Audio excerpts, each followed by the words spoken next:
Welcome to Business Live. I'm Mark Croskery in BL tonight. First up, we're going to talk about Jamaica's leading radiology company firm, one of the biggest on the island, Elite Diagnostic Limited, publishing their 2021 annual report here. It's out on the JSE, jamstockx.com. Now, what Elite is saying here, it's now out. It's a strong message and word here from the chairman of the company. That's Mr. Stephen Gooden. As a reminder, he's CEO also of NCB Capital Markets, and NCB Cap has a pretty large position in this company as well.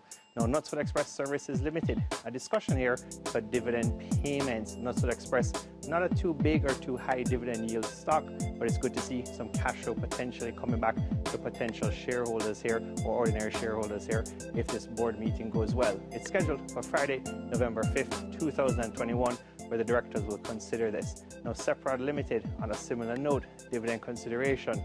They just had that mishap there, that unfortunate fire, but they are still meeting board of directors scheduled for November 8th, 2021 to consider a dividend payment. So it just shows you Seprod, strong balance sheet, lots of retained earnings there and lots of cash on balance sheet for Seprod. That's what makes them potentially able to do this despite that fire that they had. Now, Jamaica Stock Exchange, JSE, earnings here booming, up 63%, huge number for the third quarter. Just shows you despite the pandemic, COVID-19, cess income, fee income, how the JSE makes money. Lots of trading volume still happening despite COVID-19. Let's get to the numbers. EPS, or earnings per share, 27 cents for the third quarter versus 10 cents 2020. For the third quarter, that's September 30th, 2021. By the numbers, net profit, 187 million Jamaican dollars versus 73 million in 2020. Year to date, or the 9 months, a whopping 377.7 million Jamaican dollars. So remember, the Jamaica Stock Exchange, you can actually buy shares in it. It's actually listed, not just a utility like the old days where you just trade back and forth. It's actually a company that's listed on the JSE. Last up, Facebook now, the big news.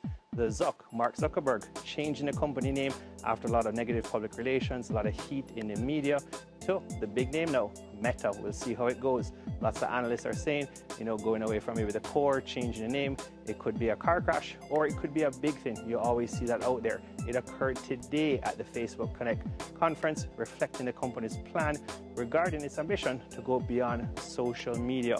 Now, the whole name here, we heard about metaverse a couple of days ago. It's based on the sci-fi term metaverse, to work and play in a virtual world. Ticker symbol will now be MVRS, just in time for Christmas, December 1st, 2021. And it's all about building technology to connect people, not just social media. I'm Mark Croskery. This is Business Live.